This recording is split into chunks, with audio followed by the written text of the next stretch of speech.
परीला घेत नाही खेळायला मी नाही बोलत तिच्यासोबत. का रे? तिने माझ्यासोबत कट्टे टाकले या.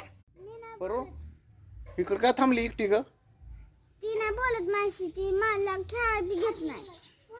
दादा मग का बोलत नाही? मी नाही बोलायचं सोबत निघित ना.